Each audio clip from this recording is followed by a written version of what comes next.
I wanted to talk about listening to your gut, or as I call it, my supernatural journey. Um, Sometimes you have feelings, and they call it that's a gut reaction. Oh, you're listening to your gut. Well, I've had the most success in my creative career from age 50 up, and I'll be 60 in December, than I did 30 years prior. Um, Listening to the industry, trying to copy the industry. Well, this person said to do it like this. The audience is looking for this, and this is my music career and everything else. Then in my 50s, really, I became a father at 50, but then, I started doing things like I was a stand up comedian, for like a little bit, because that's all I could have done. Um, you're on your own. It's a great experience. You nothing. You can't blame anyone, but you also can't. Um, it's because of you, your success or failure. But anyway, so I guess I was 54, and I got an email from a company saying, "Would you read for this, whatever?" And I didn't think it was real. I was like, "Well, it's probably one of these, you pay me this and we'll make you a star kind of thing." So I blew it up. I kept getting these emails. So then I happened to look, and it was Red Marble Media, and I'm like, "Well, wait a minute, Red Marble Media and Discovery ID." I'm like, "I watch these shows." I was like, well, "Wait a minute." So this must be real. So sure enough, it was Evil Lives Here, I believe, on Discovery ID was the first one. And I said, "Okay, yeah, what the heck?"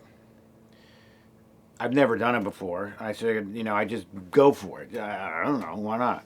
So they sent me the script, and they said, they said, "You want me to, what you would have to do is you would have to film yourself like this or in front of a camera, like they give you sides, and sides are lines. They would give you, and it might not have anything to do with the story or character, but they would just see if you can do something."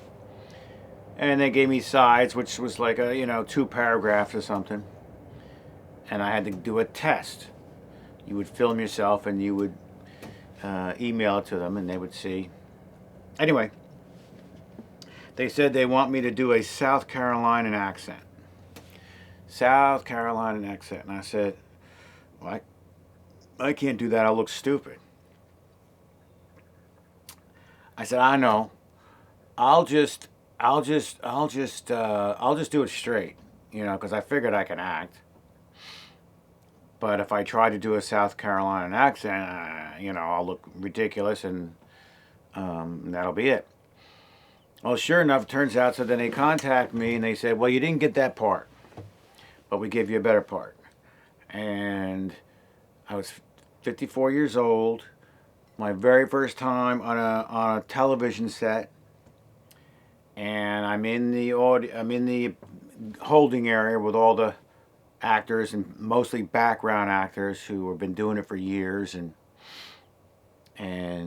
wishing that someday they can get on camera speaking. And here I am, I've never done this, and I'm sitting there, and then they call my name to go on camera to say my line, and everyone's looking at me like, "Well, who's this guy? How did he do this?" And I remember it was a god awful hot. We were inside a church. I had to play an usher. It was, I think, in August, and it was hot. And I'm talking sweats coming down. I'm in a full suit, no air conditioning in this church. And I can remember being in line, like my direction was to walk here and seat somebody, and then I had to say something to somebody. And I remember thinking, like, well, You know, it's the old Charlie Sheen in Wall Street line. You know, life comes down to a few moments. This is one of them, and I said that to myself, and I did it. And I remember hearing after I was over, I was in the corner, and I heard the director saying that I, you know, talking to somebody, saying, "Oh, he looks good on camera." I remember hearing that. And that's how it started. And the next thing I knew, I was doing a show every month. I did 22, 23 shows. I kept getting, you know, more and bigger and bigger and bigger parts. And all the way up until the pandemic shut down the show that I landed a recurring role on. And then I had to decide what to do. And I started making films. And now this all has happened. But what I'm saying is that one gut reaction of saying, "Nah, I'm not going to do it. What's, you know, I can't do it." You know, if I would have done the South Carolina accent, which would have been ridiculous, I wouldn't have gotten any part. None of this would have happened.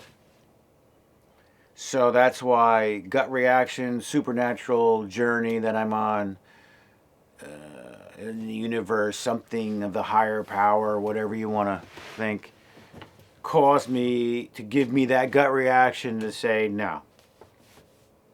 So sometimes, or all the time now, I only listen to myself. I have to feel it. I don't, I think the best thing to do is not to be uncomfortable. I think the best thing to do is to be um, comfortable in your decision of what you're doing, and listen to yourself. You'd be surprised. You know, that gut reaction usually is the right one to take. That's it for today.